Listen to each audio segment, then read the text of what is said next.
Hello everyone, आकार IAS के YouTube channel पर आप सभी का स्वागत है। तो इस लेक्चर में हम लोग डिस्कस करेंगे द हिंदू न्यूज़पेपर के articles, news articles and editorials and देखेंगे कि जो अलग अलग एग्ज़ाम्स होते हैं, जैसे यूपीएससी होता है एंड जैसे आपके स्टेट पब्लिक सर्विस कमीशन के एग्ज़ाम्स होते हैं, उनके प्रीलिम्स एंड उनके मेंस में न्यूज़पेपर से हम क्या क्या इंपॉर्टेंट चीज़ें हम एक्सट्रैक्ट कर सकते हैं, न्यूज़पेपर से क्या क्या चीज़ें हम पढ़ सकते हैं। और साथ ही साथ हम ये भी देखेंगे कि न्यूज़पेपर को सही से पढ़ने की क्या अप्रोच होती है। तो मेरा नाम है मृणाल कुमार, आज है 8 नवंबर सैटरडे। तो चलिए देखते हैं क्या क्या आर्टिकल्स आए हैं। तो आज हमारे एग्ज़ाम के पॉइंट ऑफ व्यू से काफ़ी इंपॉर्टेंट आर्टिकल्स आए हैं। सबसे पहले जो सुप्रीम कोर्ट ने फायर क्रैकर्स को बैन कर दिया है वो है। उसके बाद इजराइल के बारे में एक कॉलम आया है जहाँ पे बताया है कि जो अभी हमस के साथ उसका वॉर चल रहा है, वहाँ पे अब पास्ट में विक्टिम था जो इजराइल, अब आज के समय में अब एग्रेसर बनता जा रहा है। उसके बाद न्यूज़ है आदित्य L1 के बारे में कि वो सोलर फ्लेयर की एक्सरेज को रिकॉर्ड किया है, ये देखेंगे हम। उसके बाद डिजिटल प्राइवेसी ऑफ जर्नलिस्ट के बारे में देखेंगे, ठीक है। उसके बाद PLI स्कीम का कुछ एनालिसिस आया है, ठीक है, उसके बारे में देखेंगे। इसके बारे में हम थोड़ी थ्योरी भी देख लेंगे। उसके बाद हम एक एडिटोरियल में हम देखेंगे जो एनालिसिस आया है आपका लेबर प्रोडक्टिविटी के ऊपर, 70 आवर्स पर वीक वाले वर्क के ऊपर, उसके बारे में हम कुछ क्रिटिकल आर्गूमेंट्स देखेंगे। एंड लास्टली जो अभी डेमोक्रेटिक रिपब्लिक ऑफ कॉन्गो में डिस्प्लेसमेंट चल रहा है, एथनिक सिविल वॉर चल रहा है, हम उसके बारे में हम थोड़ा डिटेल में स्टडी करेंगे एंड देखेंगे कि एग्ज़ाम के पॉइंट ऑफ व्यू से ये क्यों हमारे लिए ऐसे इवेंट्स ज़रूरी हो जाते हैं। और हम लास्टली इन सब से रिलेटेड कुछ क्वेश्चंस भी लास्ट में देखेंगे, ठीक है। तो चलिए फिर हम लोग सबसे पहले देखते हैं इम्पॉर्टेंट आर्टिकल्स क्या क्या आए हैं न्यूज़पेपर में। सबसे पहला आया है curbs on the fireworks binding on all state supreme court. तो अभी जैसे कि आप लोगों ने अलग अलग सोर्सेस से सुन लिया होगा कि अभी आ रही है दिवाली, एंड दिवाली में क्योंकि अभी विंटर अप्रोच कर रहे हैं, ठीक है, एंड दिल्ली NCR और इंडिया के और काफ़ी पार्ट्स में पोल्यूशन की समस्या काफ़ी ज़्यादा राइज पर है।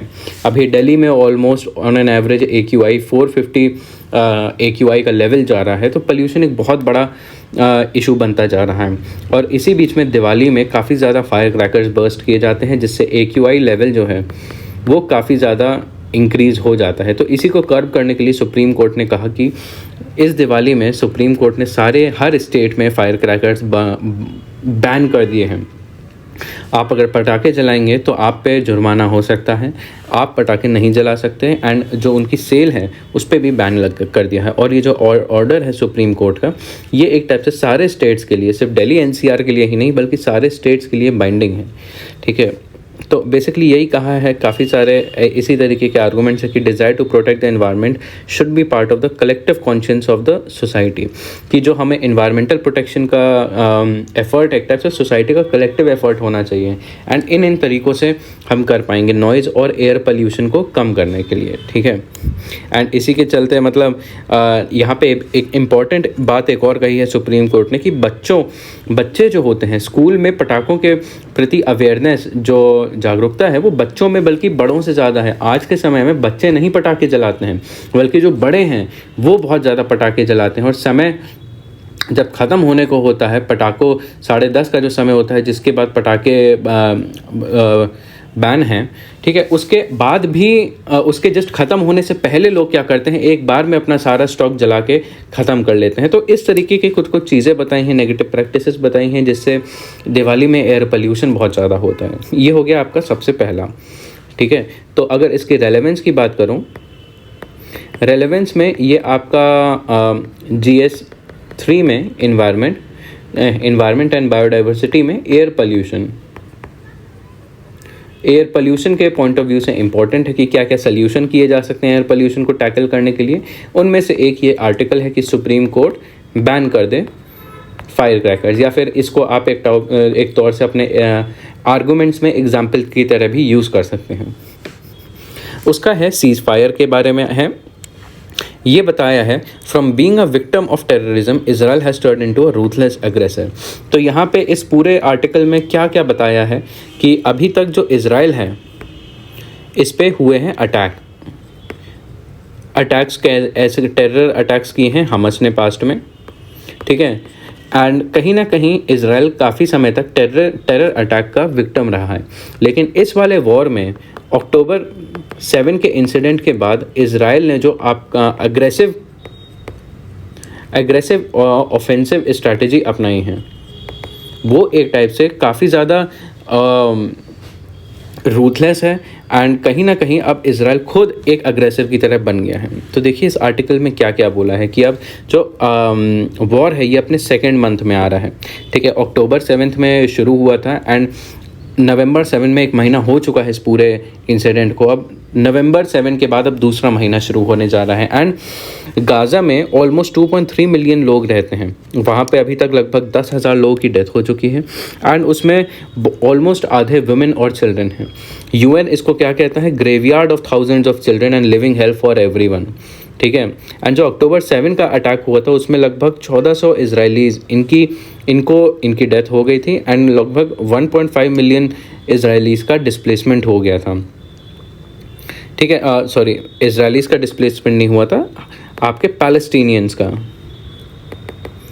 पैलेस्टीनियंस का डिस्प्लेसमेंट हुआ है आपके गाज़ा में। एंड वहाँ का जो इंफ्रास्ट्रक्चर है, इसराइल ने वहाँ का इंफ्रास्ट्रक्चर भी पूरी तरीके से तबाह कर दिया है। वहाँ की जितनी भी ऊंची ऊंची बिल्डिंग्स थी, वहाँ के रेफ्यूजी कैंप्स हो गए, स्कूल्स हो गए, हॉस्पिटल्स हो गए, एम्बुलेंस हो गया, एक टाइप से सभी को ध्वस्त करने का एक टाइप से डिसीजन लिया है इसराइल ने।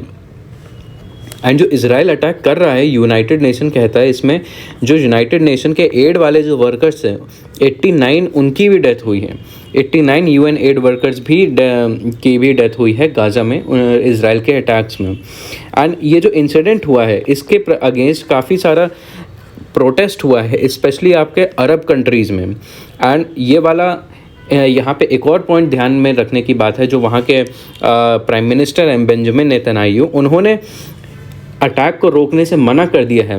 ह्यूमैनिटेरियन बेसिस पे भी अटैक को रोकने से मना कर दिया है एंड सीज़ फायर के लिए भी उन्होंने मना कर दिया है। ठीक है, उसके बाद एक टाइप से यहाँ पे बताया है कि पूरा ऑब्जेक्टिव क्या है इसराइल का, इस पूरे अटैक का। इसराइल का पूरा ऑब्जेक्टिव है कि हमास को इन्हें जड़ से मिटाना है। ठीक है, उनके कमांडर्स को सारे कमांडर्स को मारना है, उनका जो मिलिट्री इंफ्रास्ट्रक्चर है वो ख़त्म कर देना है, और जितने भी इजरायली हॉस्टेज लिए हैं हमास ने उनको रेस्क्यू करना है। एंड इससे कहीं ना कहीं ऑथर बता रहा है, इससे सराउंडिंग रीजन्स में भी कहीं ना कहीं इश्यूज़ जो हैं फैल सकते हैं। ठीक है, जो पूरा वेस्ट एशिया इस चीज़ को लेके काफ़ी ज़्यादा प्रोटेस्ट कर रहा है।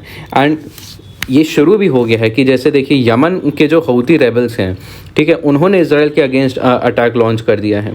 ठीक है, एंड एक टाइप से यहाँ पे यूएस के बारे में भी बात करी है कि इकलौती कंट्री जो यूएस के साथ अच्छे रिलेशंस हैं एंड जो कन्विंस कर सकता है इसराइल को, वो भी इसमें ज़्यादा कुछ इंटरफेयर नहीं कर रहा है। ठीक है, Biden administration despite all its rhetoric about rights and rules based orders yet to act, US ने भी अभी तक इसमें कोई एक्शन नहीं लिया है। एंड आखिरी में बताया है कि इस सिचुएशन में यूएस के पास एक अपॉर्चुनिटी है कि ये मॉरल रिस्पॉन्सिबिलिटी दिखाए, मॉरल लीडरशिप दिखाए। तो बेसिकली इसकी रेलेवेंस आपके देखिए, सबसे पहले तो GS2 में इंटरनेशनल रिलेशंस में है। ठीक है, एंड इसका रेलेवेंस आप एक टाइप से GS4 में एथिक्स के टर्म्स में भी है। ठीक है, आप इसको एथिक्स के टर्म्स में भी पढ़ सकते हैं कि जैसे ये चीज़ बहुत गलत हुई कि हमास ने जो अटैक किया, बट किस हद तक हमास से रिवेंज लेना उचित है। ठीक है, इस चीज़ को आप एथिक्स के पॉइंट ऑफ व्यू से पढ़ सकते हैं। एथिक्स इन इंटरनेशनल रिलेशंस, अलग अलग टाइप के जो वॉर्स होते हैं उनमें क्या क्या एथिकल प्रिंसिपल्स होते हैं, उस पॉइंट ऑफ व्यू से भी आप इस आर्टिकल को इंटरप्रेट कर सकते हैं। एंड जो पूरा इंसिडेंट हो रहा है वो यहाँ पे भी काफ़ी ज़्यादा रेलेवेंट है। उसके बाद आता है आपका Aditya L1 records first high energy X-ray glimpse of solar flares. तो देखिए इन टाइप के आर्टिकल्स की अगर बात करें, रेलेवेंस की अगर बात करते हैं, सबसे पहले अगर प्री की रेलेवेंस हम देखें तो इसमें आपको साइंस एंड टेक जो आपका सब्जेक्ट है, एंड इसमें भी स्पेस टेक्नोलॉजी, इसमें आपके लिए जो कीवर्ड्स हैं,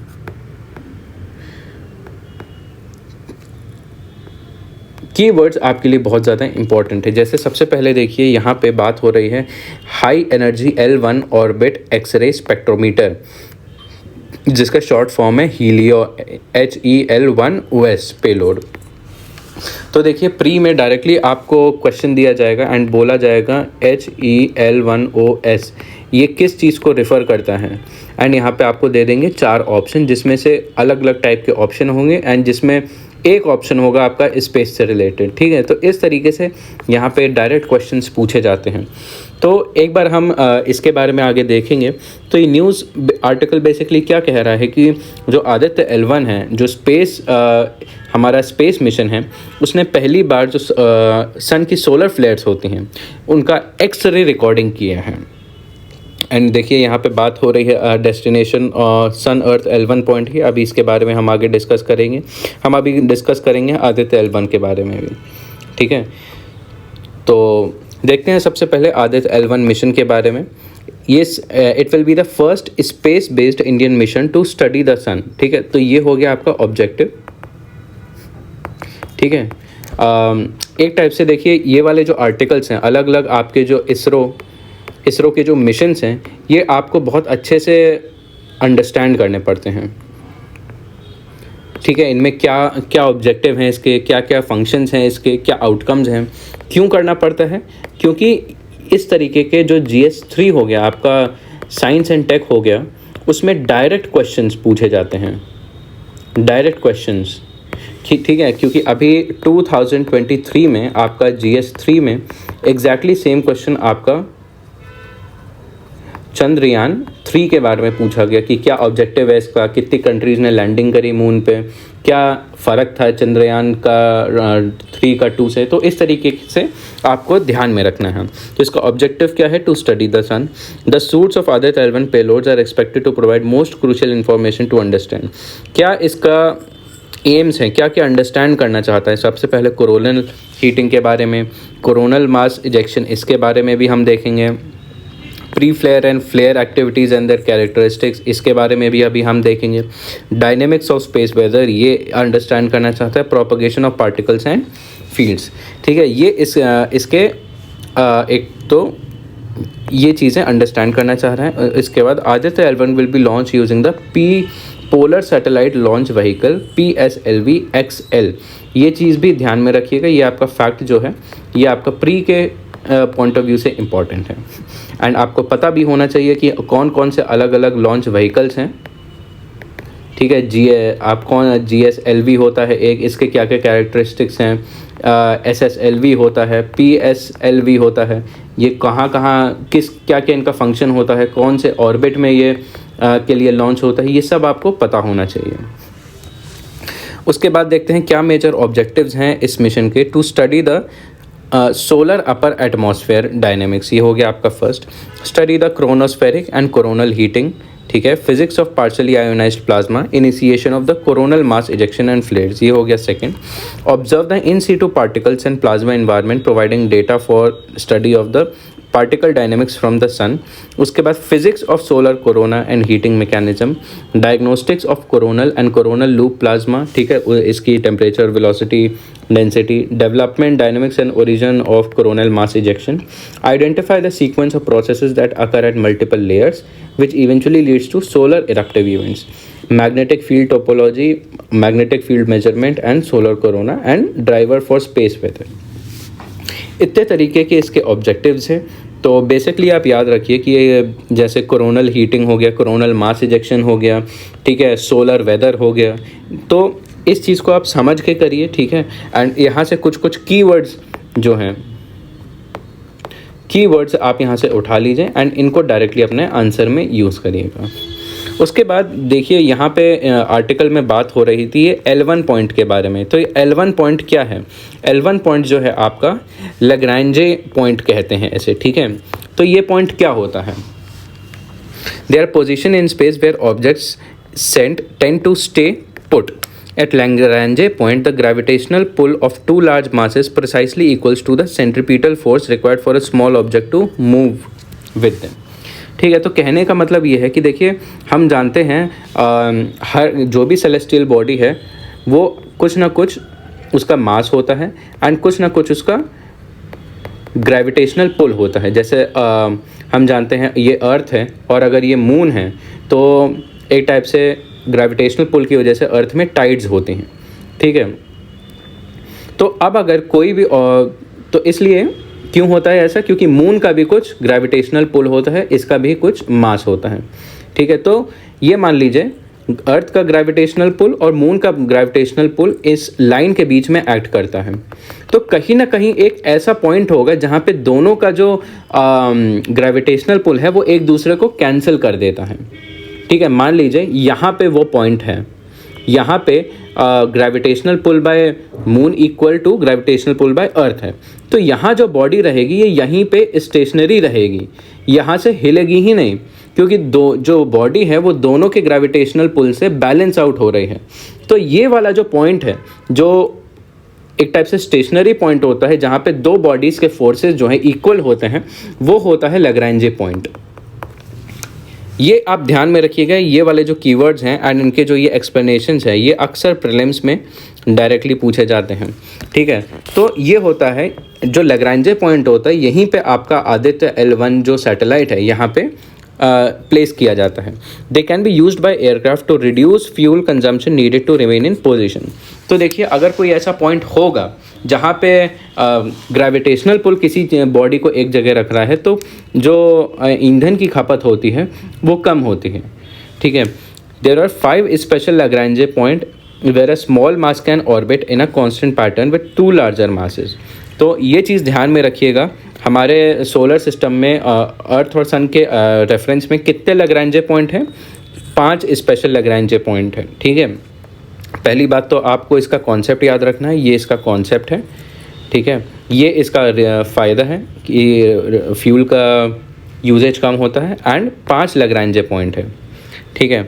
तो ये देखिए ये जो मैप है आपका, यहाँ पे आपका बता L1, L2, L3 ये है आपके लैग्रेंज पॉइंट, बीच में है आपका सन, ये है आपका अर्थ, ठीक है, एंड ये है आपका मून। तो ये आपके जो पॉइंट्स हैं देखिए ये और ये हो गया आपका जो ये वाला है ऑर्बिट, ये हो गया आपका अर्थ का ऑर्बिट, ठीक है। एंड ये हैं आपके ऑर्बिट और सन के रेफरेंस में अलग अलग लैग्रेंज पॉइंट, 1 और 2 यहाँ पर है, 3 यहाँ पर है, 4 यहाँ पर है, 5 यहाँ पर है। तो ये 5 लैग्रेंज पॉइंट होते हैं। अब ये चीज़ अगला एक और फैक्ट है, out of 5 Lagrange point 3 are unstable and 2 are stable, ठीक है। तो यहाँ पे 5 में से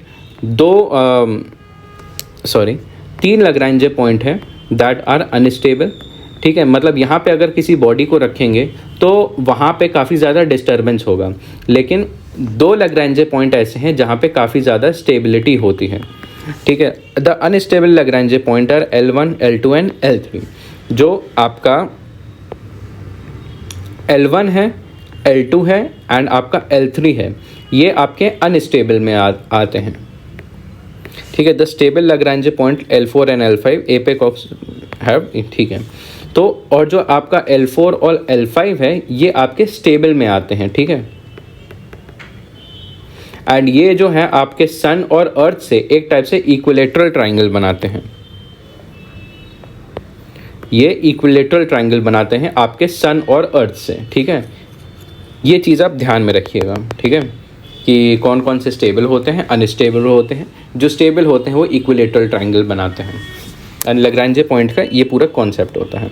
अब हम बात करते हैं, यहाँ पे सोलर फ्लेयर्स की बात हो गई थी, तो सोलर फ्लेयर्स क्या है? So solar flare is an intense burst of radiation coming from the release of magnetic energy associated with sun spots, ठीक है। जब भी सन स्पॉट्स विजिबल होते हैं तो वहाँ से काफ़ी ज़्यादा मैग्नेटिक एनर्जी निकलती है, ठीक है, एक टाइप से रेडिएशन के तौर पे।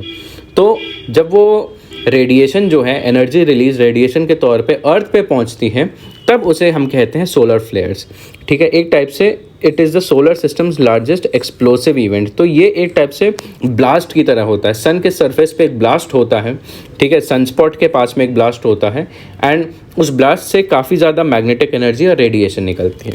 दे are seen as the bright areas on the sun and they can last from minutes to hours, ठीक है। In a matter of just few minutes, they heat the material to many millions of degrees and produce a burst of radiation across the electromagnetic spectrum. And इसमें काफ़ी सारी almost सारी आपकी electromagnetic waves होती हैं from radio waves to gamma rays. Although solar flares can be visible in white light, they are often more readily noticed via X-ray and ultraviolet emission. ये fact आप ध्यान में रखिएगा क्योंकि यही चीज़ जो है आदित्य L1 ने नोटिस की है. जो सोलर फ्लेयर है ये वैसे तो वाइट लाइट की तरह होती है, लेकिन अगर हम इनको और अच्छे से नोटिस करना चाहें तो इनकी जो एक्सरेज होती हैं यानी इनकी जो अल्ट्रावायलेट रेज होती हैं उनको अगर हम देखें तब हम इनको अच्छे से नोटिस कर सकते हैं. एंड यही काम जो कर रहा है L1, आदित्य L1. अब ये इम्पॉर्टेंट चीज़ है कि सोलर फ्लेयर का अर्थ पे क्या इम्पैक्ट होता है. ठीक है, सबसे पहली बात तो है एमिटेड कैन अफेक्ट. सबसे पहली बात तो सैटेलाइट कम्युनिकेशन को इम्पैक्ट करता है. क्यों? इसका रीज़न है कि जो अलग अलग रेडियो वेव्स निकलती हैं, एक्सरेज निकलती हैं, गामा रेज होती हैं, वो क्या होती हैं? इलेक्ट्रोमैग्नेटिक रेडिएशन होती हैं. और हमारा जो कम्युनिकेशन सिस्टम होता है वो भी अलग अलग टाइप की इलेक्ट्रोमैग्नेटिक वेव से ही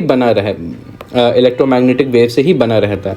तो ये वाली वेव्स जो हैं इनसे इंटरफेरेंस करने लगती हैं. तो हमारा जो कम्युनिकेशन है, हमारा रेडियो सिग्नल है, हमारा सैटेलाइट कम्युनिकेशन है, वो नेगेटिवली इम्पैक्ट हो जाता है. Can lead to geomagnetic storms which may impact power grids, cause auroras at lower latitudes. तो ये इसके कुछ इम्पैक्ट हैं, ये ध्यान रखिएगा प्रीलिम्स के पॉइंट ऑफ व्यू से.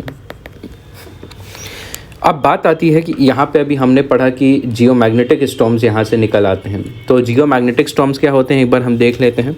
Major disturbance of the earth's magnetosphere. ठीक है, जो हम जानते हैं कि जैसे अर्थ है, यहाँ पे अर्थ का नॉर्थ पोल है, यहाँ पे अर्थ का साउथ पोल है, एक टाइप से बार मैग्नेट की तरह काम करता है. ठीक है, ऐसे अर्थ का मैग्नेटिक फील्ड होता है. लेकिन जब सोलर फ्लेयर आता है, मान लीजिए सन है, सोलर फ्लेयर आता है, तब ये जो पूरा अर्थ का मैग्नेटिक फील्ड है ये एक टाइप से डिस्टर्ब हो जाता है. इसे हम कहते हैं जियोमैग्नेटिक स्टॉर्म. ठीक है, These storms result from variation in solar wind that produce significant change in current, plasma and field in Earth's magnetosphere. ठीक है, solar wind conditions that are effective for creating geomagnetic storms are sustained period of high speed solar wind and southward directed solar wind magnetic field. The largest such storms are associated with coronal mass ejection. ठीक, coronal mass ejection क्या है हम अभी यहाँ पे देखेंगे कि जब कोरोनल मास इजेक्शन होता है तब जियोमैग्नेटिक स्टॉर्म आता है. ठीक है, where billion tons or so of plasma from the sun which is embedded in magnetic field arrives at earth.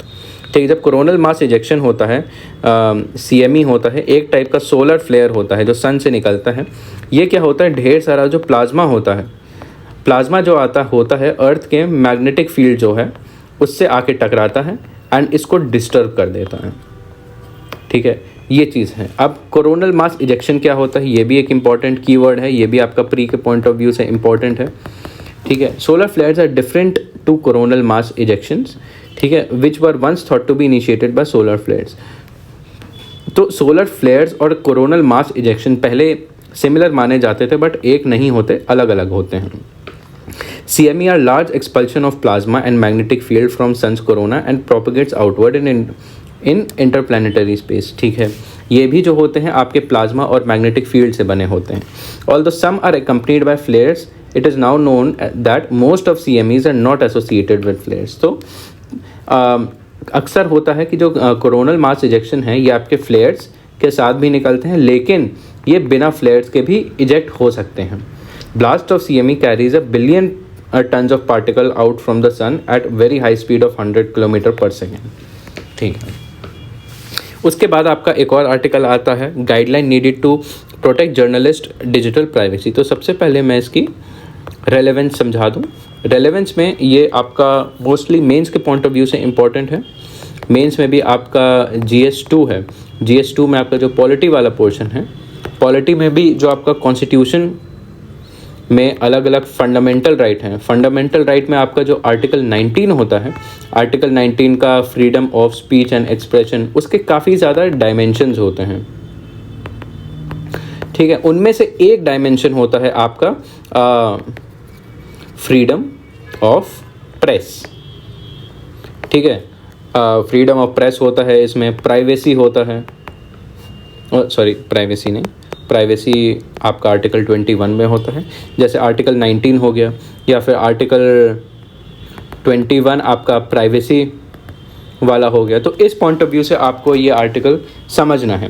वैसे तो इस आर्टिकल में बहुत डिटेल में जाने की ज़रूरत नहीं है, बट आपको पता होना चाहिए कि फ्रीडम ऑफ स्पीच में फ्रीडम ऑफ प्रेस के क्या क्या डायमेंशंस होते हैं, और कहीं ना कहीं आर्टिकल 21 जो है आर्टिकल 19 से कैसे जुड़ा हुआ होता है। इस पॉइंट ऑफ व्यू से आपको समझना है ये।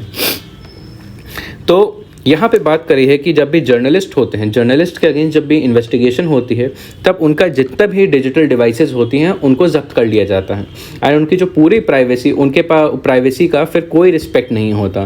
ठीक है, उनकी जितनी भी पर्सनल इन्फॉर्मेशन है उन्हीं डिवाइसेस पे रहती है जब इन्वेस्टिगेशन होता है, एंड उनके परमिशन के बिना वो डिवाइसेस ले ली जाती हैं और उनके ऊपर इन्वेस्टिगेशन होता है। ठीक है, तो इसके प्रति हमें कुछ ना कुछ गाइडलाइंस फ्रेम करने की ज़रूरत है, ताकि जो जर्नलिस्ट की प्राइवेसी है उसको प्रोटेक्ट किया जा सके। कब? जब उनकी डिवाइसेस जो हैं सेंट्रल एजेंसीज जैसे ईडी हो गया, सीबीआई हो गया, एनआईए हो गया, ये सीज कर लेती हैं। ठीक है, क्योंकि यहाँ पे प्राइवेसी आता है तो ये एक फंडामेंटल राइट के एस्पेक्ट में इस आर्टिकल को देखा गया है। ठीक है, द पिटिशनर्स क्या चाहते हैं कि जो आपकी इन्वेस्टिगेटिव एजेंसी है एक टाइप से जर्नलिस्ट को ना इन्वेस्टिगेट करें। ठीक है, एक बैलेंस होना चाहिए, और ये बात कही है कि बैलेंस होना चाहिए आपके जो इंटरेस्ट होते हैं एंड आपकी जो गाइडलाइंस होती हैं, ताकि जो मीडिया प्रोफेशनल्स होते हैं उनके इंटरेस्ट को प्रोटेक्ट किया जा सके। ठीक है, तो बेसिकली इन सब चीज़ों के बारे में यहाँ पे बात करी है कि इस पूरे प्रोसेस को हमें रेगुलेट करने की ज़रूरत है। ठीक है, रेगुलेट करने की ज़रूरत है। इससे संबंधित हमारे पास रूल्स एंड रेगुलेशंस होने चाहिए, एंड इससे संबंधित हमें गाइडलाइंस चाहिए होती हैं। ठीक है, तो सरकार जो है इस पूरे प्रोसेस में गाइडलाइंस फॉर्म करे। अब अगला आर्टिकल आता है आपका about 80% funds for the semiconductor PLI remains unused. तो आर्टिकल की सबसे पहले रेलेवेंस समझा दूँ। रेलेवेंस में ये आपके प्री में जो आपकी PLI स्कीम होती है, PLI स्कीम के जो प्रोविजंस होते हैं, प्रोविजंस को आपको काफ़ी अच्छे से जानना है कि ये स्कीम क्या है। ठीक है, एंड इसके क्या क्या रूल्स हैं। ठीक है, बहुत डिटेल में नहीं जाना, बस आपको इन्फॉर्मेशन होने चाहिए कि इसका ऑब्जेक्टिव क्या है। बट ये मेंस के पॉइंट ऑफ व्यू से काफ़ी ज़्यादा इम्पोर्टेंट होता है, specially in GS2 in economic development वाले पार्ट में। ठीक है, इकोनॉमिक डेवलपमेंट हो गया, रिसोर्स हो गया, ठीक है, रिसोर्स मोबिलाइजेशन हो गया, तो इस पॉइंट ऑफ व्यू से इम्पॉर्टेंट है। इंडस्ट्रियल आपका जो इंडस्ट्रियल प्लानिंग एंड ग्रोथ वाला जो पार्ट है उसमें काफ़ी ज़्यादा इम्पॉर्टेंट है आपका PLI स्कीम।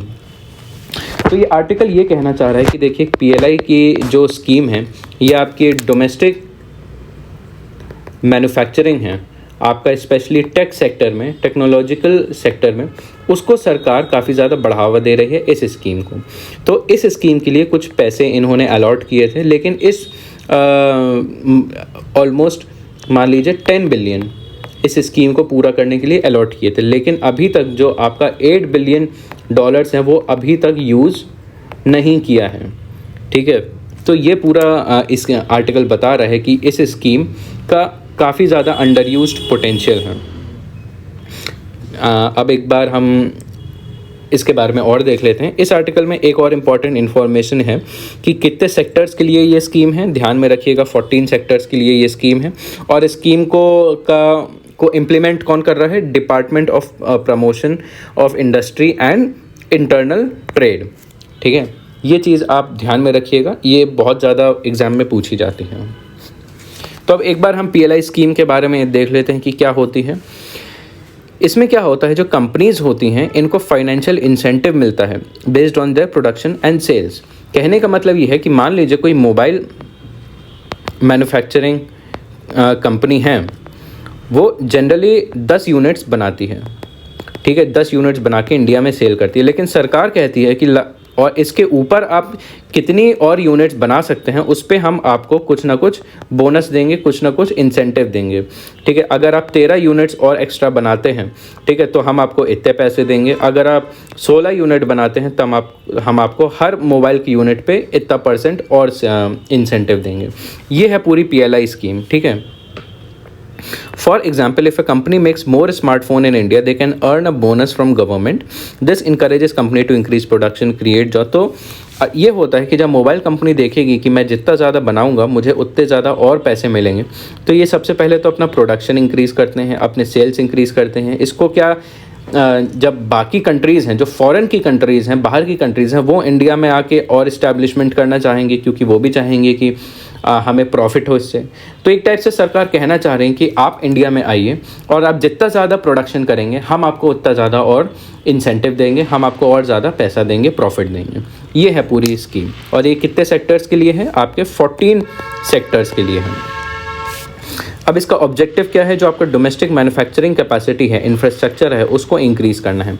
क्योंकि अभी हम जानते हैं कि अभी आपका जो मैन्युफैक्चरिंग सेक्टर है उसमें ऑलमोस्ट एम्प्लॉयमेंट मात्र ऑलमोस्ट अप्रॉक्सीमेटली 25% है। जो आपका GDP कंट्रीब्यूशन है वो काफ़ी ज़्यादा कम है, तो उसी को बढ़ाने के लिए ये किया जा रहा है। ठीक है, उसके अलावा इंपोर्ट सब्स्टिट्यूशन हो गया, एम्प्लॉयमेंट जनरेशन हो गया। ठीक है, अब इंडस्ट्रीज़ कौन कौन सी हो गई? 14 इंडस्ट्रीज़ हो गई आपकी, जैसे आपका मोबाइल हो गया, स्मार्टफोन कंपोनेंट हो गया, इलेक्ट्रिकल इंडस्ट्री हो गई, मेडिकल इंडस्ट्री हो गई, ठीक है, ऑटोमोबाइल इंडस्ट्री हो गई, IT hardware, telecom, pharmaceutical, solar modules, metals in mining, textile industry हो गई, वाइट गुड हो गए और ड्रोन्स हो गए। और अब जो आपका केमिकल सेल बैटरीज़ हैं आपके इसके लिए भी इंसेंटिव्स क्या होते हैं? इंक्रीमेंटल सेल्स के ऊपर दिया जाता है from 1 to 20% depending upon industry. और एडिशनल इंसेंटिव्स क्या हैं? In some sectors such as advance chemistry, cell batteries, incentive is based on sales performance and local value addition over a period of 5 years। ये इस scheme के कुछ basics हैं। And चलिए अब इसके बारे में कुछ एनालिसिस देख लेते हैं। ठीक है, अब इसके क्या इंपॉर्टेंट सिग्निफिकेंस है या फिर इसके हाइलाइट्स क्या हैं? ठीक है या फिर आप अगर क्वेश्चन आता है कि आपको इस स्कीम के क्या क्या पॉजिटिव्स हुए हैं या फिर अभी तक इसमें क्या क्या गेन हुआ है इस स्कीम से, या फिर इसका अभी तक प्रोग्रेस हो गया, या फिर स्कीम का एनालिसिस आता है आपके मेंस में, उस पॉइंट ऑफ व्यू से ये वाले आर्गूमेंट्स आपके लिए इंपॉर्टेंट है। तो सबसे पहले देखते हैं कि इस स्कीम के हाइलाइट्स। तो इसके आने की वजह से आपका FDI में इंक्रीज़ हुआ है। ठीक है, 76% increase FDI in manufacturing sector in 2021 and 22। And specially आपका जो ड्रग्स एंड फार्मास्यूटिकल सेक्टर है उसमें 46, फूड प्रोसेसिंग इंडस्ट्री है उसमें 26 और मेडिकल अप्लायंस। इससे वैल्यू एडिशन बढ़ा है। ठीक है, वैल्यू एडिशन ऑलमोस्ट 20%। ध्यान में रहे यहाँ पे काफ़ी सारे डेटा की बात हो रही है। आप इस डेटा को डायरेक्टली अपने आंसर्स में यूज़ कर सकते हैं, अपने जो आर्गूमेंट्स हैं उसको सपोर्ट करने के लिए। ठीक है, आप इसको डायरेक्टली कहीं नोट कर लीजिए ताकि ये आपके काम आ जाए। इससे इंडिया की एक्सपोर्ट बास्केट पे एक पॉजिटिव इम्पैक्ट पड़ा है कि अब जो इंडिया की ट्रेडिशनल कमोडिटी थी वो अब हाई वैल्यू एडेड प्रोडक्ट्स में बन गई है। इससे इंडिया में इन्वेस्टमेंट आया है। ठीक है, 733 applications approved in 14 sectors with expected investment from 3.65 lakh crore. ठीक है, ये हो गया। इसके बाद और क्या है? इंडियन फार्मर्स एंड MSME, जो आपका MSME और फूड प्रोसेसिंग सेक्टर है इसमें काफ़ी ग्रोथ हुई है। ठीक है, positive impact on income. And इससे डायरेक्टली इम्पैक्ट कैसे पड़ता है? जो आपके इंडियन फार्मर्स हैं, ठीक है, जो वर्कर्स हैं, लेबर्स हैं, इससे आपका इंपोर्ट सब्स्टिट्यूशन हुआ है। जो हम बाहर से चीज़ें इंपोर्ट करते थे अब उसको हम खुद ही सब्स्टिट्यूट कर रहे हैं किसी और चीज़ से, तो इससे हमारा जो फॉरेक्स डिप्लीशन होता था वो कम होता है। ठीक है, import substitution of 60% achieve in telecom sector. ये टेलीकॉम सेक्टर में सबसे ज़्यादा हुआ है। जो आपका ड्रोन सेक्टर है उसमें काफ़ी ज़्यादा इम्प्रूवमेंट हुआ है, 7 टाइम्स इम्प्रूवमेंट हुआ है, और आपका इम्पोर्ट्स का है वो रिडक्शन कम हुआ है, स्पेशली इन फार्मा सेक्टर। ठीक है, फार्मा सेक्टर इंपॉर्टेंट क्यों है कि अभी हम एक्टिव फार्मास्यूटिकल इंग्रेडिएंट्स है वो ऑलमोस्ट 80% जो है हम चाइना से इंपोर्ट करते थे, तो कहीं ना कहीं इसमें गिरावट आई है एंड हमारा जो फार्मास्यूटिकल सेक्टर है वो और ज़्यादा इंडिपेंडेंट हुआ है। अब उसके अलावा और क्या क्या इसमें चैलेंजेस की बात करते हैं। ठीक है, अब चैलेंजेस में आप क्या कह सकते हैं कि भाई इस स्कीम में थोड़ा क्लैरिटी की कमी है। ठीक है, स्पेशली आप एग्जांपल भी दे सकते हैं, जो आपके इलेक्ट्रिक ऑटो इंडस्ट्री है इसमें क्लैरिटी नहीं है। ठीक है, as if incentives could not be dispersed because no auto company presented the required document. Lack of disbursement है कि जो सरकार कहती है हम आपको पैसा देंगे, तो इंक्रीमेंटल सेल करने के बाद जब प्रूफ दिखाया जाता है तो जो डिसबर्समेंट होता है फंड्स का वो क्रेडिट नहीं होता है कंपनीज़ को। ठीक है, वो काफ़ी ज़्यादा पेंडिंग बना हुआ रहता है, इनसफिशिएंट इन्वेस्टमेंट है। ठीक है, क्योंकि जब सरकार जो है डिले करेगी अपना डिसबर्समेंट में, तो बाकी जो प्लेयर्स हैं वो इसको देखेंगे कि यहाँ की सरकार कह तो रही है बट यहाँ पे पैसे टाइम से नहीं दे रही है, तो यहाँ पे इन्वेस्टमेंट कम करेंगे। ये चीज़ हो गई। ये आपका हुआ है काफ़ी ज़्यादा टेक्सटाइल सेक्टर में, सोलर फोटोवोल्टाइक में, एडवांस केमिस्ट्री सेल में। इससे क्या है, कंपटीशन इफेक्ट हुआ है। ठीक है, the state decision to select champions and provide physical incentive to can affect competition in targeted sector. ठीक है, तो जो सेक्टर्स टारगेट किए हैं उनका तो काफ़ी ज़्यादा ग्रोथ हो सकता है। ठीक है, लेकिन जो बाकी सेक्टर्स हैं उनमें काफ़ी ज़्यादा नेगेटिव इम्पैक्ट पड़ सकता है, क्योंकि एक जगह गवर्नमेंट सपोर्ट नहीं है, एक जगह है, तो ये कंपटीशन को इम्पैक्ट कर सकता है। डॉक्यूमेंटेशन के इश्यूज़ हैं यहाँ पे, और limited outgo of allocated funds हैं। तो अब देखते हैं हम क्या क्या इंपॉर्टेंट एडिटोरियल एनालिसिस हैं। आज बेसिकली 2 इंपॉर्टेंट एडिटोरियल्स आए हैं। सबसे पहला है the problem with the 70 hours work week. तो इसकी अगर रेलेवेंस बताऊँ, ये आपका मोस्टली मेंस का, आपका मेंस में आपका GS3 आपका क्या कहते हैं डेवलपमेंट, इकोनॉमी में डेवलपमेंट एंड एम्प्लॉयमेंट के अंडर में आता है। एम्प्लॉयमेंट में जैसे जो आपके लेबर राइट्स हैं, ठीक है, फॉर्मल आपका फॉर्मल हो गया, इनफॉर्मल इकोनॉमी है आपका, जो GDP ग्रोथ इश्यूज़ होते हैं उसके पॉइंट ऑफ व्यू से आपको ये वाला आर्टिकल देखना है। ठीक है, तो अब बात करते हैं ये इसका बैकग्राउंड क्या है, कि जो अभी इन्फोसिस के फाउंडर है नारायण मूर्ति, उन्होंने बोला कि जो कंट्री का यूथ है उसको 70 आवर्स पर वीक काम करना चाहिए। किस लिए करना चाहिए, ताकि देश का और डेवलपमेंट हो। तो यहाँ पे ऑथर ने इस चीज़ को क्रिटिसाइज़ किया है, कुछ पॉइंट्स के बेसिस पे क्रिटिसाइज़ किया है कि सबसे पहली बात, हम जो अलग अलग बिजनेस लीडर्स हैं वो कह तो रहे हैं 70 आवर्स पर वीक काम करना चाहिए, बट एंड एग्जाम्पल भी दे रहे हैं कि जैसे जैसे कंट्रीज़ हैं, जर्मनी एंड जापान हैं, यहाँ पे के लोग जो हैं इतने लंबे लंबे समय तक काम करते हैं, वहाँ का डेवलपमेंट देखिए, हमें उनके जैसे काम करना चाहिए। लेकिन उन कंट्रीज़ में सिर्फ लॉन्ग आवर्स की वजह से डेवलपमेंट नहीं हुआ है, और भी काफ़ी सारे फैक्टर्स हैं जो यहाँ पे बात नहीं कर रहे हैं। उसके बाद दूसरा आर्गूमेंट दिया है कि भाई जो आपका इनोवेशन है किसी भी सेक्टर में, जो एंटरप्रेन्योर्स जो होते हैं, टॉप लीडरशिप मैनेजमेंट होता है, वो जो इनोवेशन लाते हैं किसी भी सेक्टर में, किसी भी फर्म में, उससे जो इम्पैक्ट होता है उसका इम्पैक्ट प्रोडक्टिविटी इंक्रीज़ करने से ज़्यादा होता है।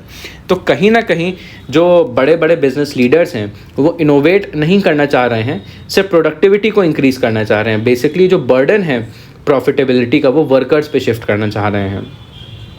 और जो इंटरनेशनल लेबर स्टैंडर्ड्स हैं, कहीं ना कहीं 70 आवर्स पर वीक का जो क्राइटेरिया है, ये इंटरनेशनल लेबर ऑर्गेनाइजेशन के स्टैंडर्ड्स को खुद वायलेट करता है। तो इस तरीके से कुछ आर्गूमेंट्स हैं। तो चलिए इनको थोड़ा डिटेल में इन आर्गूमेंट्स को देख लेते हैं। कि सबसे पहली बात तो एक आर्गूमेंट दिया था 70 आवर्स पर वीक, क्योंकि जैसे जापान हो गया, जर्मनी हो गया, आज के समय में ये वाली जो कंट्रीज़ हैं काफ़ी ज़्यादा एडवांस्ड हैं, इकोनॉमीज़ हैं, वेल डेवलप्ड इकोनॉमीज़ हैं। और उनका एक रीज़न ये था कि यहाँ के जो लोग हैं, यहाँ का वर्क कल्चर वो काफ़ी ज़्यादा स्ट्रॉन्ग है एंड काफ़ी ज़्यादा रिजिड है, काफ़ी ज़्यादा टफ है और इंटेंस है। लेकिन अब यहाँ पे देखिए आजकल ट्रेंड क्या चल रहा है। आजकल का क्या ट्रेंड है, ठीक है वो पहले करते होंगे, बट आज क्या हो रहा है, जितनी भी डेवलप्ड कंट्रीज़ हैं वहाँ पे वर्क आवर्स को कम किया जा रहा है। पिछले 150 साल में कोशिश करी जा रही है कि जो वर्किंग आवर्स हैं उनमें आए गिरावट। जर्मनी की अगर बात करें, जिसका एग्जाम्पल दिया था, वहाँ पे 58% वर्किंग आवर्स में कमी आई है। आज के समय में वहाँ पे 20 आवर्स पर वीक ही लोग काम करते हैं। जापान की अगर बात करें तो 2017 की स्टडी के हिसाब से लोग वहाँ पे 70 नहीं बल्कि उसका आधा 35 आवर्स पर वीक ही वहाँ पे काम करते हैं। एंड वहाँ पे अक्सर ये देखा गया है कि ऐसी कंट्रीज़ में जब लोगों की इनकम बढ़ती है तब वहाँ पे लोग कोशिश करते हैं उनका वर्किंग आवर्स कम हो, इनकम ज़्यादा हो तो उनका जो लीजर टाइम हो, उनका जो फ्री टाइम हो, अपने पर्सनल टाइम जो है उसमें एक टाइप से वर्किंग आवर्स कम करके अपना पर्सनल टाइम की और बढ़ोतरी करी जाए, ठीक है। एंड वहाँ पे ये भी देखा गया है कि जब प्रोडक्टिविटी इंक्रीज़ होती है तो कोशिश किया जाता है कि वर्किंग आवर्स कम हो, ठीक है। लेकिन जब प्रोडक्टिविटी कम होती है तब वर्किंग आवर्स ज़्यादा बढ़ते हैं। क्यों बढ़ते हैं कि जो कम प्रोडक्टिविटी है, मान लीजिए लोग जो हैं एक समय में बहुत ज़्यादा काम नहीं कर पा रहे हैं, लेकिन काम पूरा करना है तो काम कैसे पूरा होगा, फिर लंबे समय तक काम करा के। तो एक टाइप से कम प्रोडक्टिविटी जो है, कम एफिशिएंसी जो है, कम स्किल को कॉम्पनसेट करने के लिए, उसकी भरपाई करने के लिए फिर लोगों से ज़्यादा काम किया जाए, करवाया जाए। ये चीज़ वहाँ पे अक्सर देखी जाती है कि प्रोडक्टिविटी कम होती है तभी कंट्रीज़ में वर्किंग आवर्स ज़्यादा होते हैं, और ये ज़्यादातर जो डेवलपिंग कंट्रीज़ होती हैं वहाँ पे ये चीज़ ज़्यादा देखी जाती है। अब बात करी है कि इंटरनेशनल लेबर ऑर्गेनाइजेशन जो है ये कहती है कि भाई जो वर्किंग आवर्स होते हैं उनका डायरेक्ट इम्पैक्ट होता है। इम्पैक्ट किस पे होता है, फिर लोगों की, फिर वर्कर्स की physical health and mental health. And अगर फिजिकल और मेंटल हेल्थ वर्कर्स की अच्छी होती है, कहीं ना कहीं वो पूरी इकोनॉमी की हेल्थ पे रिफ्लेक्ट करता है। एंड अगर फिजिकल मेंटल हेल्थ अच्छी नहीं होती है तो उसका भी रिफ्लेक्शन आता है। तो अगर हम वर्किंग आवर्स को इस तरीके से रखेंगे कि फिजिकल हेल्थ और मेंटल हेल्थ अच्छी बनी रहे, तब जाके हमारी इकोनॉमी में अच्छी ग्रोथ आएगी। लेकिन इंडिया में क्या हो रहा है, इंडिया में आजकल डेमोग्राफिक डिविडेंड चल रहा है। 65% जो पॉपुलेशन है वो 15 to 59 ईयर्स की एज में है, तो बहुत बड़ी वर्किंग एज की पॉपुलेशन है। एंड इस इतनी बड़ी पॉपुलेशन को हम अगर 70 आवर्स पर वीक पे काम करवाएंगे तब वो बर्नआउट हो जाएंगे, ठीक है, एक टाइप से अपनी लिमिट पे पहुंच जाएंगे, वो भी बहुत जल्दी, अर्ली पहुंच जाएंगे। जनरली क्या होता है, बर्नआउट क्या होता है, जब लोग थक जाते हैं काम करके, मेंटली एग्जॉस्ट हो जाते हैं काम करके, जब वो अपना काम छोड़ ही देना चाहते हैं कि अब ये हमसे नहीं होगा कुछ समय तक, हम अपनी लिमिट तक पहुंच चुके हैं अपने काम करने की, वो होता है बर्नआउट। और जनरली ये होता है जब व्यक्ति जो है 15, 20, 25 साल तक काम कर ले। लेकिन अब हम अगर यूथ को इतने हार्श वर्किंग एनवायरनमेंट में रखेंगे कि 70 आवर्स पर वीक काम करना हो, तो यूथ जो है जल्दी बर्नआउट हो जाएगा, ठीक है, तब एक बहुत बड़ा इशू पैदा हो जाएगा। उसके बाद बात करें हैं इंडिया में इनोवेशन और हम प्रोडक्टिविटी के अगर कंपेयर करें तो इम्पैक्ट की अगर कंपैरिजन करें तो इनोवेशन जो है, इनोवेशन का इम्पैक्ट प्रोडक्टिविटी से ज़्यादा होता है, ठीक है। लेकिन इंडिया में इनोवेशन का स्टेटस बहुत कम है, ठीक है, इनोवेशन पे खर्चा ही बहुत कम किया जाता है। इनोवेशन कम है तो इसलिए प्रोडक्टिविटी भी फिर कम है, ठीक है। कि जैसे इंडिया इनोवेशन इंडेक्स, ये एक डेटा है, ये डेटा को आप ध्यान में रखिएगा। अक्सर जो आपके रिपोर्ट्स और इंडाइसेस होते हैं वो आपके प्रीलिम्स में पूछे जाते हैं, ठीक है। तो जो इंडिया इनोवेशन इंडेक्स कौन निकालता है, इसे नीति आयोग निकालता है। इसके डेटा के हिसाब से देखें तो इंडिया, जो भारत सरकार है, वो इनोवेशन कहाँ से आती है, रिसर्च एंड डेवलपमेंट से आती है। तो जो भारत सरकार खर्चा करती है, पब्लिक एक्सपेंडिचर करती है रिसर्च एंड डेवलपमेंट, वो कितना है, सिर्फ 0.65% ऑफ GDP। इतना कम एक्सपेंडिचर है। बाकी कंट्रीज़ जो हैं काफ़ी ज़्यादा एक्सपेंडिचर करती हैं। This is one of the lowest in the world. तो जब कंट्री का इनोवेशन कम है, ठीक है, जो एंटरप्रेन्योर्स हैं, जो लीडर्स हैं, बिजनेस लीडर्स हैं, वही खुद कम खर्चा कर रहे हैं इनोवेशन में, जब खुद सरकार कम खर्चा कर रही है इनोवेशन में, उसके बाद चाहती है कि लोग जो हैं और ज़्यादा देर तक काम करेंगे, ठीक है। 2021 में बल्कि 2080 में 0.65 था, 2021 में ही 0.64 हो गया है। तो एक टाइप से घट ही रहा है जो इनोवेशन पे एक्सपेंडिचर है।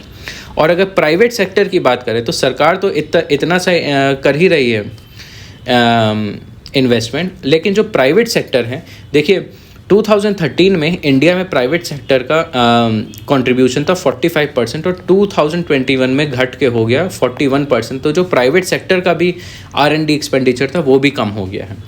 ठीक है, ये हो गया इंडिया का डेटा। और अब अगर हम दूसरे कंट्रीज़ को कंपेयर करें इंडिया में, तो देखिए जहां इंडिया का प्राइवेट सेक्टर का रिसर्च एंड डेवलपमेंट में एक्सपेंडिचर 41% है, जापान का 79%, कोरिया का 79%, USA का 75% और चाइना का खुद 67%। तो हम अगर कह रहे हैं कि जैसे जर्मनी है, जापान है, चाइना है, यहाँ पे लोग लगभग 70 आवर्स पर वीक काम करते हैं, ठीक है, लेकिन यहाँ पे इनोवेशन पे इन्वेस्टमेंट भी तो इंडिया से ज़्यादा है। उसके बारे में यहाँ पे उसके बारे में इंडिया में कुछ नहीं किया जा रहा है। तो कहीं ना कहीं इंडिया के पास कंपटीशन में काफ़ी ज़्यादा पीछे है। अब बात होती है यहाँ पे इंटरनेशनल लेबर स्टैंडर्ड्स की। तो जो आपका ILO का जो ILS है, इंटरनेशनल लेबर स्टैंडर्ड है, ये आवर्स ऑफ वीक कन्वेंशन है इसका। ठीक है, ये क्या कहता है, आइडियल होता है 8 आवर्स पर डे काम करने का। ठीक है, एंड ILO का जो डिसेंट वर्क एजेंडा है, जो 8 आवर्स पर वीक का है क्राइटेरिया है, ये क्राइटेरिया ग्लोबल ट्रेड रूल्स में भी फॉलो करने चालू किया है। जो फ्री ट्रेड अग्रीमेंट्स होते हैं, दो देशों के बीच में समझौता होता है एक दूसरे के साथ व्यापार करने का, जब वो एग्रीमेंट होते हैं तो उनमें भी ये क्राइटेरिया होता है कि हाँ, हम आपसे व्यापार तब करेंगे जब आपके कंट्री के मज़दूर जो हैं, जो लेबर्स हैं, वर्कर्स हैं, एम्प्लॉयज़ हैं, वो अच्छी कंडीशन में काम कर रहे हों। तो अब ये चीज़ भी होने लगी है। ये चीज़ जैसे यूरोपियन यूनियन और यूनाइटेड किंगडम, ये लोग करने लगे हैं। ठीक है, एंड ये चीज़ जो वर्किंग आवर्स का कॉन्सेप्ट है, ठीक है, डिसेंट वर्किंग आवर्स का, ये आपका इंडो पैसिफिक इकोनॉमिक फ्रेमवर्क में भी इसका एक क्लॉज है कि भाई सप्लाई चेन, तो हम IPEF में जो सप्लाई चेन का क्लॉज है उसमें लेबर राइट्स का भी क्लॉज है। ठीक है, ये करा क्यों जाता है, ताकि जो वर्कर्स जो प्रोड्यूस कर रहे हैं गुड्स, जो सप्लाई चेन में जा रहा है और ट्रेड हो रहा है, वो वर्कर्स डिसेंट वर्क में इंगेज्ड हों, अच्छी खासी अर्न कर रहे हों, वर्किंग आवर्स उनके बहुत वेल डिफाइंड हो, कंडीशन ऑफ वर्क अच्छी हो और सोशल प्रोटेक्शन हो। ठीक है, तो बेसिकली एक टाइप से कहीं ना कहीं welfare and labour rights ensure करने के लिए कि कहीं ये जो ट्रेड कर रहे हैं हम कंट्रीज़, ये कहती हैं कि जो फ्री ट्रेड अग्रीमेंट में जो हम गुड्स इंपोर्ट कर रहे हैं, क्या वो कहीं वो वर्कर्स को एक्सप्लॉइट करके तो नहीं बनाया जा रहा है, उस चीज़ को इंश्योर करने के लिए। अब यहाँ पे बात करी है सप्लाई चेन और लेबर राइट्स के बारे में कि बाकी कंट्रीज़ के अदर कंट्रीज़ में क्या स्टेटस है। ठीक है, लेबर राइट्स का, जो आपका वर्किंग आवर्स होते हैं, ये भी आपके लेबर राइट्स में होते हैं।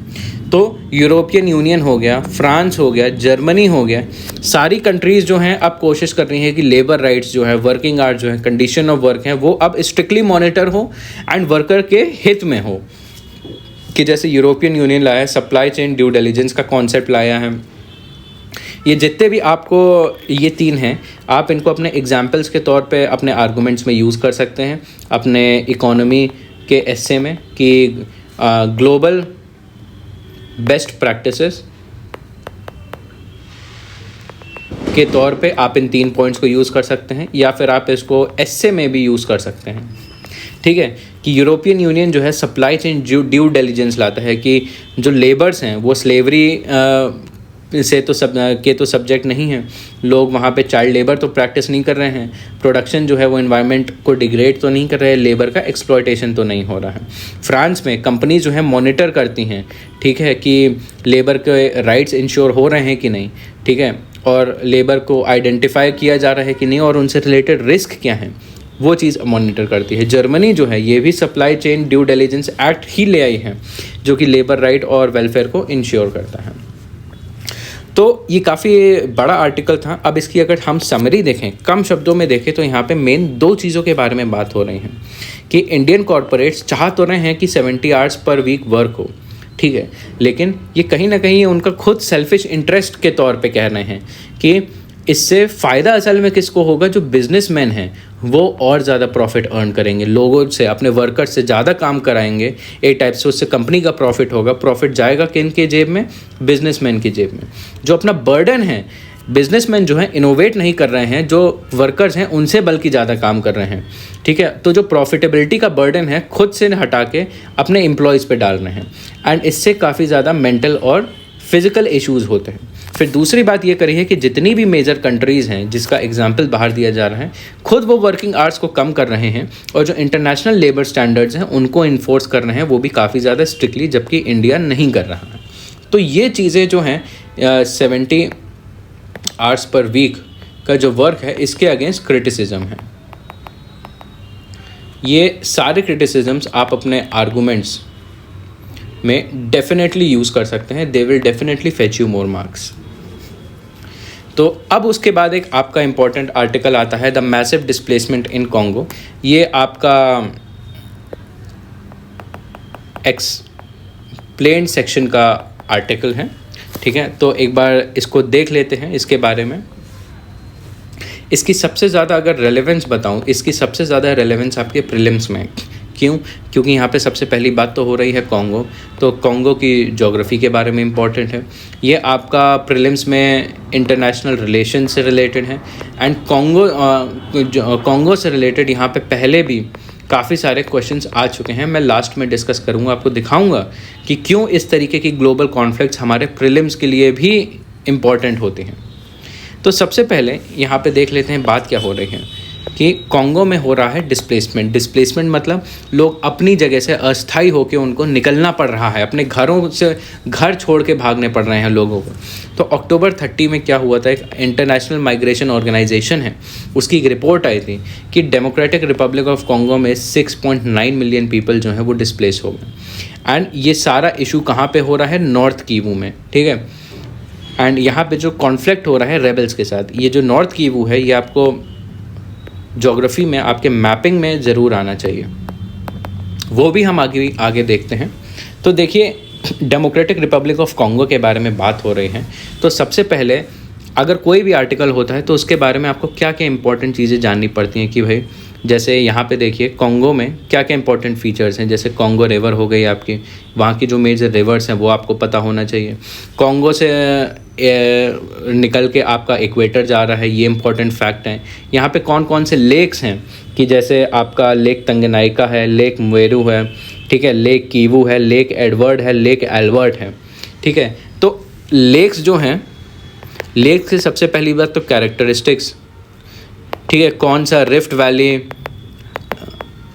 वैली लेक है, कौन सा नहीं है, कौन सा लेक किस कंट्री को बॉर्डर कर रहा है, ठीक है। एंड उनके नॉर्थ से लेके साउथ तक उनकी क्या क्या सीरियल है, ठीक है। तो ये सारी चीज़ें आपको यहाँ पे पता होनी चाहिए। इनसे रिलेटेड क्वेश्चंस आते हैं, आपको 4 लेक्स के नाम दे देंगे और आपको बोला जाएगा कि इनको नॉर्थ टू साउथ अरेंज करिए, ठीक है। एंड आपको 4 अरेंजमेंट्स दे दिए जाएंगे। इस पॉइंट ऑफ व्यू से आपको ये पढ़ना ज़रूरी है। कॉन्गो से जुड़ी हुई काफ़ी सारी नेबरिंग कंट्रीज़ हैं, आपको ये पता होना चाहिए, ये आप ज़रूर देखिएगा भी, ये भी हम देखेंगे। कॉन्गो का कैपिटल क्या है, किनशासा है। एंड यहाँ पे कौन सी माउंटेन रेंजेस हैं, जैसे माउंट स्टैनली हैं। ये आपको कोई भी अगर रीजन के बारे में बात करें तो रीजन के एटलीस्ट इतनी इन्फॉर्मेशन तो आपको पता होनी चाहिए। देखिए, ये प्लस मोर जोग्राफिकल इन्फॉर्मेशन। तो देखिए, ये है आपका अफ्रीकन कॉन्टिनेंट, ठीक है। ये है आपका डेमोक्रेटिक रिपब्लिक ऑफ कॉन्गो। यहाँ पे कौन कौन सी कंट्रीज़ जो हैं, नेबरिंग कंट्रीज़ हैं, अंगोला है, कॉन्गो है, सेंट्रल अफ्रीकन रिपब्लिक है, साउथ सूडान है, युगांडा है, रवांडा है, बुरुंडी है, ठीक है, तंजानिया है, ज़ाम्बिया है। तो काफ़ी ज़्यादा यहाँ पे नेबरिंग कंट्रीज़ हैं और ये चीज़ आपको ध्यान में रखना बहुत ज़रूरी है, क्योंकि अभी रिसेंटली 2023 में देखिए आपके यूक्रेन में कॉन्फ्लिक्ट चल रही थी, एंड उसी का आपका क्वेश्चन आता है सीधे प्रीलिम्स में कि यूक्रेन से को बॉर्डर करती हुई कौन सी कंट्रीज़ हैं। इसलिए यूक्रेन और रशिया एक इम्पॉर्टेंट इशू चला था, ये भी एक इम्पॉर्टेंट इशू चल रहा है, इसलिए यहाँ पे ये भी आपको जानना ज़रूरी है। अब देखिए यहाँ पे हम लोग बात कहाँ की कर रहे थे, यहाँ पे जो जगह है कीवू की हम लोग बात कर रहे थे, ठीक है, नॉर्थ कीवू, साउथ कीवू। तो ये जो पूरा है आपका democratic Republic of Congo country है,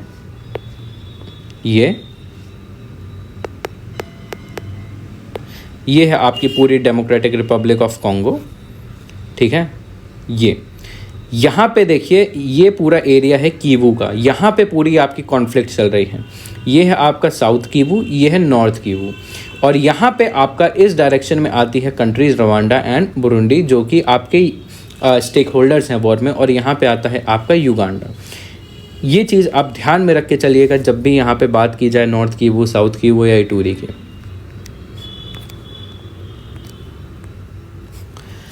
तो चलिए एक बार देखते हैं कि यहाँ पे क्या बात हो रही है।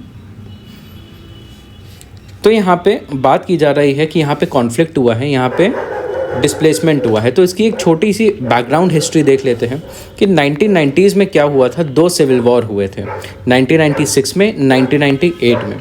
बेसिकली सिविल वॉर क्या होता है कि जब किसी देश के अंदर ही 2 ग्रुप्स जो होते हैं वो आपस में किसी भी चीज़ को लेकर लड़ते हैं, ठीक है। वो कुछ भी हो सकता है, रिसोर्सेज को कंट्रोल में लेने के लिए, आइडियोलॉजी को लेने के लिए, या फिर पावर को ग्रैब करने के लिए।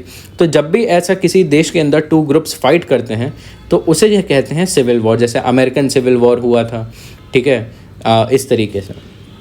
ये हुआ क्यों था सिविल वॉर? क्योंकि 1994 में रवांडन जेनोसाइड हुआ था, एंड इसके अलावा डिस्प्लेसमेंट यहाँ इस रीज़न की वजह से हुआ था। और क्या, ईस्टर्न डेमोक्रेटिक रिपब्लिक जो कि आपका कीवू वाला जो जगह है, यहाँ पे आपका काफ़ी ज़्यादा इंसर्जेंसी हुई थी। इंसर्जेंसी, काफ़ी सारे इंसर्जेंट ग्रुप्स हैं वहाँ पे, जैसे M23, जैसे मूवमेंट टू 23 मार्च नाम है, एंड 120 मोर इंसर्जेंट ग्रुप्स हैं। तो यहाँ पे इंसर्जेंसी है एंड यहाँ पे जेनोसाइड हुआ है रवांडा में, ठीक है। इसकी वजह से आपका DRC में 2 सिविल वॉर हुए हैं, जिसकी वजह से काफ़ी ज़्यादा अब इश्यूज़ हैं, कॉन्फ्लिक्ट है एंड मास डिस्प्लेसमेंट है। आपका सिविल वॉर जो है, रवांडा में सिविल वॉर जो हुआ था, उसके स्टेक होल्डर्स कौन कौन से थे? एक तो हुतू एक एथनिक ग्रुप है, ध्यान में रखिए, और एक तुत्सी एथनिक ग्रुप है। इन दोनों के बीच में कॉन्फ्लिक्ट हुआ था। कॉन्फ्लिक्ट का रीज़न क्या था वो भी हमें आगे देखेंगे। तो जो तुत्सी एथनिक ग्रुप है ये आपका माइनॉरिटी है, और जो हुटू है ये आपका मेजॉरिटी है। हुटू में भी 2 हिस्से हैं आपका, एक तो एक्सट्रीमिस्ट है और नॉन एक्सट्रीमिस्ट है। तो आपका एक्सट्रीमिस्ट हुटू एंड आपका तुत्सी और नॉन एक्सट्रीमिस्ट हुटू के बीच में कॉन्फ्लिक्ट है। एंड जो अभी रिसेंटली हुआ है, ये वाला जो ग्रुप है, इन्होंने इस ग्रुप के ऑलमोस्ट 1 मिलियन लोगों को मार दिया है। तो बहुत बड़ा नंबर है, बहुत बड़ा इशू है ये। तो इस पूरे कॉन्फ्लिक्ट के रीजंस क्या क्या हैं? बेसिकली 2 एथनिक ग्रुप्स जो हैं उनके बीच में कंट्रोल की फ़ाइट है कि ये दोनों कंट्रोल करना चाहते हैं। कुछ क्या कंट्रोल करना चाहते हैं? टेरिटरी कंट्रोल करना चाहते हैं पूरे DRC की, ना वहाँ के नेचुरल रिसोर्सेज पे कंट्रोल करना चाहते हैं। वहाँ जो सिक्योरिटी फोर्सेस हैं वो एक्स्ट्रा जुडिशियल किलिंग्स करती हैं, ठीक है। जैसे यहाँ पे फेक इनकाउंटर्स की बातें होती हैं, वैसे ही वहाँ पे भी होता है। टेंशन्स विद नेबरिंग कंट्री, जो हम बात कर रहे थे कि कीवू से जुड़ी हुई और भी कंट्रीज़ हैं, कि जैसे आपका रवांडा हो गया, बुरुंडी हो गया एंड युगांडा हो गया। तो इन कंट्रीज़ के साथ भी काफ़ी ज़्यादा इश्यूज़ हैं, एंड जो यहाँ पे एथनिक कॉन्फ्लिक्ट है कहीं ना कहीं वहाँ भी इसी का एक्सटेंशन है। तो 2021 में क्या हुआ था, जो M23 है ये आपका एक Tutsi minority led rebel group है, इंसर्जेंट ग्रुप है, ठीक है। इन्होंने नवंबर में काफ़ी ज़्यादा अटैक्स करे एंड उस जगह का कंट्रोल कर लिया, ठीक है। नवंबर 22 में सीज़ फायर ऐलान कर दिया था डेमोक्रेटिक रिपब्लिक ऑफ कॉन्गो में और रवांडा के बीच में, ठीक है। तो ये जो सीज़ फायर है इट फेल्ड, क्योंकि जो ये वाला ग्रुप है इसने इनकार कर दिया कि हम इसे वॉयलेट करते हैं, हम इसे नहीं मानते। और जो आपके UNSC के ग्रुप्स हैं उनका भी इसमें इंटरफेरेंस फेल हो गया है। तो उसकी वजह से ये कॉन्फ्लिक्ट जो है और भी ज़्यादा बढ़ गई। तो अब यहाँ पे मेजर एक्टर्स कौन हैं, ठीक है, स्टेक होल्डर्स कौन हैं? तो सबसे पहली बात तो रेबल ग्रुप्स हैं। रेबल ग्रुप आपके जो माइनॉरिटी ग्रुप्स हैं, जैसे M23 हो गया, ये आपका तुत्सी एथनिक ग्रुप हो गया। आपका एलाइड डेमोक्रेटिक फोर्सेस होते हैं, ये युगांडा के एथनिक ग्रुप है बेस्ड, और ये जो है इस्लामिक स्टेट को एलिजियंस प्लीड करा हुआ है। उसके बाद कोडेको है, कोऑपरेटिव डेवलपमेंट फॉर कॉन्गो है। ये जो आपका लेंडू एथनिक ग्रुप है उसको प्रोटेक्ट करने के लिए है, किससे? हिमास और कॉन्गो आर्मी से। तो एक माइनॉरिटी ग्रुप्स के रेबल ग्रुप्स हैं वहाँ पे काफ़ी सारे। उसके बाद आपका रवांडा है, ठीक है। रवांडा में जो है डीआरसी जो है अक्यूज़ करता है कि रवांडा जो है ये आपका M23 ग्रुप है, इसको सपोर्ट करता है। बेसिकली रवांडा में जो है ये आपका तुत्सी ग्रुप है, ये काफ़ी ज़्यादा डोमिनेंट है। एंड आपका कॉन्गो में आपका जो हुतू है ये काफ़ी ज़्यादा डोमिनेंट है। तो ये जो सिविल वॉर है, सिविल वॉर जो है ये कहीं ना कहीं आपका जो नेबरिंग कंट्रीज़ हैं उनमें भी एक टाइप से एक्सटेंशन है उसी वॉर का, ठीक है। तो ये सिविल वॉर और आपस की कंट्रीज़ का वॉर एक टाइप से दोनों कहीं ना कहीं बहुत ज़्यादा इंटरट्वाइंड है। एंड उसके बाद जो कॉन्गो है, कॉन्गो को रवांडा एक्यूज़ करता है कि ये हुतू ग्रुप को सपोर्ट करता है, एंड वह रवांडा में जेनोसाइड भी हुआ था। इसके अलावा एक और आपका स्टेक होल्डर है इसमें, ईस्ट अफ्रीकन कम्युनिटी, ठीक है। इसमें काफ़ी सारे कंट्रीज़ के लोग इन्वॉल्व हैं, जैसे Kenya, Sudan, south Sudan, Burundi, Uganda. And जितने भी लोग हैं ये चाहते हैं कि ये लोग डीआरसी छोड़ के जाएं। अब डिस्प्लेसमेंट जो हुआ है, जो शुरुआत में न्यूज़ आर्टिकल आया था कि भाई काफ़ी सारा डिस्प्लेसमेंट हो रहा है डीआरसी में, एक तो जो हमने देखा वो रीज़न है डिस्प्लेसमेंट के। अब और क्या क्या रीज़न्स हैं डिस्प्लेसमेंट के? सबसे पहले तो वही एथनिक वायलेंस है, इंटॉलरेंस है, इंसर्जेंसी है। कि रवांडा में जेनोसाइड हुआ, ये कंट्री है रवांडा, यहाँ पे जेनोसाइड हुआ, ठीक है। हुतू का जेनोसाइड किया किन्होंने? तुत्सी ने। तो जो हुतू रेफ्यूजीज़ थे ये जो थे ये रवांडा छोड़ के चले गए डीआरसी में। डीआरसी में ये नॉर्थ किवू और साउथ किवू में जाके बस गए। लेकिन जो तुत्सी ग्रुप था आपका रवांडा का, ठीक है, इन्होंने खुद को अलग अलग ऑर्गेनाइजेशन में ऑर्गेनाइज़ किया, मिलिटेंट ग्रुप्स में ऑर्गेनाइज़ किया, एंड अटैक करना शुरू किया इन लोगों को जो कि रवांडा छोड़ के यहाँ पे जा चुके थे, ठीक है। तो बेसिकली ये है इशू। और जब करना शुरू किया तो काफ़ी ज़्यादा किलिंग्स हुई, सेक्सुअल वायलेंस हुआ, ह्यूमन राइट्स एट्रोसिटीज़ हुई। जो हुतू रेफ्यूजीज़ यहाँ पे आ भी गए थे शुरुआत में, उन्होंने भी खुद को ऑर्गेनाइज़ करना शुरू किया, अलग अलग मिलिटेंट ग्रुप्स में खुद को आर्म करना शुरू किया ताकि परसिक्यूशन से बच जाएं। तो ये पूरा इशू है एथनिक वायलेंस का। उसके अलावा और क्या इश्यूज़ हैं कि भाई वहाँ पे पॉलिटिकल अनसर्टेनिटी है, वहाँ की गवर्नेंस बहुत पुअर है। 2019 में वहाँ पे डेमोक्रेटिक इलेक्शंस हुए थे, सक्सेसफुल हुए थे, एंड वहाँ पे एक प्रेसिडेंट भी इलेक्ट हुआ था। अब 2023 में फिर से पेंडिंग है, दिसंबर 20 में। लेकिन क्या है इशू, वहाँ पे जो वहाँ का इलेक्शन कमेटी है वो कह रही है कि इलेक्शन हम नहीं करवा सकते क्योंकि रीजनल सिक्योरिटी इश्यूज़ हैं वहाँ पे काफ़ी सारे, ठीक है। वहाँ पे काफ़ी सारा वायलेंस हो रहा है जिसकी वजह से इलेक्शंस होल्ड करना मुश्किल है। जो वायलेंस है this is directly challenging free, democratic and transparent voting. उसके अलावा आपका रीजनल टेंशन्स हैं कि स्टेट स्पॉन्सर्ड आर्म ग्रुप्स हैं वहाँ पे, जैसे हमने ईस्ट अफ्रीकन कम्युनिटी हो गया, ठीक है। जो अलग अलग कम्युनिटीज़ हैं, कंट्रीज़ हैं, वो एक टाइप से प्रॉक्सी वॉर कर रही हैं यहाँ पे हुतू और तुत्सी रेबल ग्रुप के बीच में। ह्यूमैनिटेरियन क्राइसिस है यहाँ पे, ठीक है। 1400 पीपल अभी तक किवू में मर चुके हैं। वर्ल्ड फूड प्रोग्राम कहता है यहाँ पे फूड इनसिक्योरिटी है आपकी ऑलमोस्ट 1.1 मिलियन पीपल की। उसके बाद पुअर इंटरनेशनल रिस्पॉन्स है कि जो यूनाइटेड नेशन है वो भी इसमें कुछ खास नहीं कर पा रहा है। सो ये है पूरा इस आर्टिकल का समरी। तो अब देख लेते हैं क्या क्या इंपॉर्टेंट क्वेश्चन है। अब यहाँ से आप देख लीजिए क्यों ये आर्टिकल इंपॉर्टेंट था। जो मैं आपको दिखा रहा हूँ ये प्रीवियस ईयर क्वेश्चंस हैं आपके यूपीएससी के प्रीलिम्स के। एंड ये वाला क्वेश्चन पढ़िए, reason often mentioned in news. अभी मैंने मैप में आपको जो रीजन दिखाया था यहाँ पे बात की है नॉर्थ किवू एंड इतूरी की। देखिए यहाँ पे हमने देखा नॉर्थ किवू के बारे में देखा हमने यहाँ पे, नॉर्थ किवू और साउथ किवू इतूरी के बारे में, ठीक है। एंड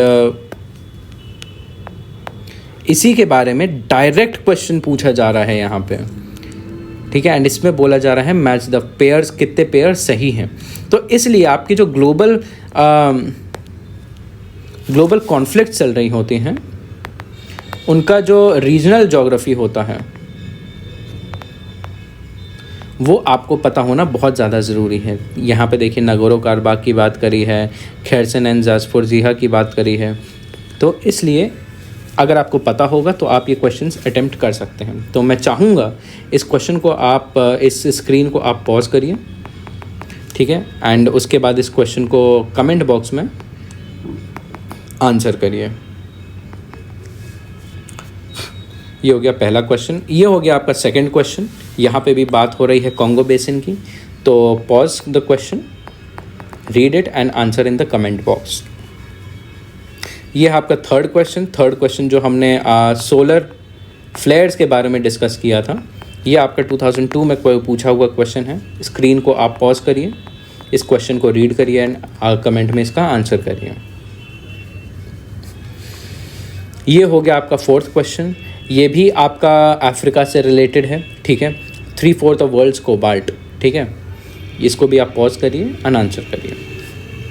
अगला है आपका क्वेश्चन नंबर 5। ये आपका आंसर राइटिंग का क्वेश्चन है।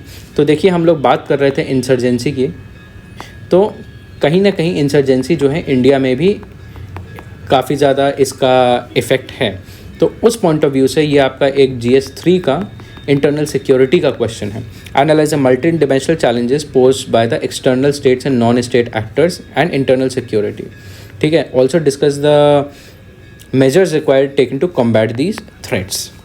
ये है आपका 250 वर्ड्स एंड 15 मार्क्स का क्वेश्चन। इसको आप अटेम्प्ट करिए एंड इसको आप कमेंट बॉक्स में आंसर करिए, एंड अगर आप करते हैं तो उसका आपको रिव्यू भी मिल जाएगा। So that was all for today. अगर आपको कोई इशू हो, कोई डाउट हो या कोई क्वेश्चन हो, आप डायरेक्टली कमेंट में पूछ सकते हैं, उसका आपको जवाब मिल जाएगा। तो आई होप ये वीडियो से आपको कुछ ना कुछ नया जानने को मिला होगा। Till then, thank you.